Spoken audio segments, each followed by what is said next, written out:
अस्सलाम वालेकुम प्यारे दोस्तों, उम्मीद करता हूं सभी खैरियत से होंगी। हजरत उमर का वो फैसला जिसने सबको हिला दिया। बिस्मिल्लाहिर्रहमानिर्रहीम। इस्लाम की तारीख में बेशुमार ऐसे वाकयात मिलते हैं जिनसे ये बात सामने आती है कि खलीफा दूम हजरत उमर फारूक ना सिर्फ अदल इंसाफ के पैकर थे बल्कि उनके फैसले कयामत तक अदल की मिसाल के तौर पर याद रखे जाएंगे। ये वाकया उस वक्त का है जब आप खलीफतुल मुस्लिमीन थे और मदीनतुल मुनव्वरा में इस्लामी हुकूमत कायम थी।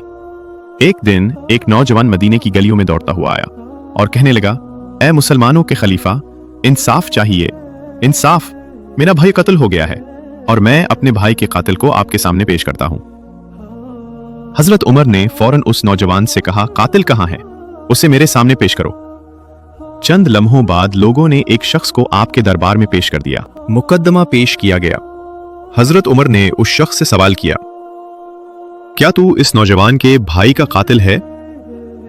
वो शख्स बोला, हाँ ये सच है, मैंने उसका भाई कत्ल किया है, लेकिन यह कत्ल गुस्से में और एक लड़ाई के दौरान हुआ।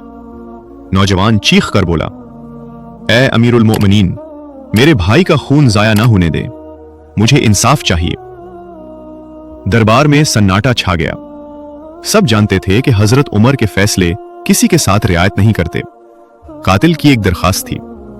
कातिल ने कहा, ए अमीरुल मोमिनीन, मेरा कत्ल कर देना अदल है, मैं इसे तस्लीम करता हूं, लेकिन मेरी एक दरखास्त है। मेरे घर में एक यतीम बच्चा है और उस यतीम के जिम्मेदार में ही हूं। अगर मैं अभी कत्ल हो गया तो वो बच्चा दर बेदर हो जाएगा। मुझे 3 दिन की मोहलत दे दीजिए ताकि मैं अपना कर्ज उतार दूं और उस यतीम को संभालने का बंदोबस्त कर सकूं। उसके बाद मैं खुद आकर सजा के लिए हाजिर हो जाऊंगा। हजरत उमर ने फरमाया, तू कौन सा जामिन लाएगा जो ये गवाही दे कि तू 3 दिन बाद वापस आएगा? कातिल के चेहरे पर परेशानी छा गई। उसने कहा, मेरे पास कोई जामिन नहीं। तो फिर जामिन कौन होगा? यह सुनकर दरबार में सन्नाटा छा गया। अचानक एक सहाबी आगे बढ़े। ये थे हजरत अबू जर गिफारी।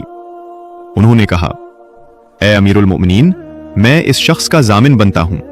अगर यह 3 दिन बाद वापस ना आया तो इसकी सजा मुझ पर नाफिज कीजिए। हजरत उमर ने हैरत से पूछा, अबू जर, तू इसे जानता भी नहीं, फिर क्यों जमानत ले रहा है? अबू जर ने बड़े सुकून से कहा, मैंने इसे नहीं पहचाना, लेकिन मैंने देखा कि यह सच बोल रहा है। मुझे यकीन है कि यह वापस आएगा। यूं हजरत उमर ने उस शख्स को 3 दिन की मोहलत दे दी। मदीने के लोग हैरान थे कि क्या वाकई यह कातिल वापस आएगा। पहला दिन गुजर गया, दूसरा दिन भी खत्म हो गया। तीसरे दिन जब सूरज डूबने के करीब था, लोग दरबार में जमा हुए। नौजवान मकतूल का भाई भी बेकरार था कि आज उसके भाई के कातिल को सजा मिलेगी। फैसले की घड़ी आन पहुंची। हजरत उमर ने फरमाया, अबू जर, तेरा जमानती कहां है? अबू जर खामोश रहे। लोगों ने कहा, यह कातिल धोखा दे गया, अब अबू जर को सजा मिलेगी। लेकिन ऐन उस वक्त लोगों ने देखा कि वो कातिल पसीने में शराबर दौड़ता हुआ दरबार में दाखिल हुआ। वो बोला, ए अमीरुल मोमिनीन, मैं वापस आ गया हूं, मेरा हिसाब मुकम्मल हो गया, यतीम की जिम्मेदारी भी किसी को सौंप दी, अब आप जो फैसला करेंगे मैं राजी हूं। हजरत उमर ने मकतूल के भाई की तरफ देखा और फरमाया, ए नौजवान, अब तेरा हक है कि तू इसे कसास में कत्ल करे या फिर इसे माफ कर दे। नौजवान खामोश रहा। उसने कातिल की तरफ देखा जो सच्चाई के साथ वापस आ गया था, फिर हजरत अबू जर की तरफ देखा जो जमानत पर खड़े थे, और आखिरकार उसकी आंखों से आंसू बह निकले। वो बोला, ए अमीरुल मोमिनीन, जब यह शख्स अल्लाह के खौफ से अपना वादा पूरा करके वापस आ सकता है तो मैं इसे कैसे कत्ल कर दूं? मैं इसे माफ करता हूं। यह सुनकर पूरा मदीना गूंज उठा, अल्लाहु अकबर, अल्लाहु अकबर। हजरत उमर की आंखों से भी आंसू बह निकले और आपने फरमाया, यह वो अदल है जिस पर इस्लाम कायम है, ना सिर्फ इंसाफ बल्कि रहम भी, क्योंकि अदल और रहम साथ चलें तो मुआशरा सनूरता है।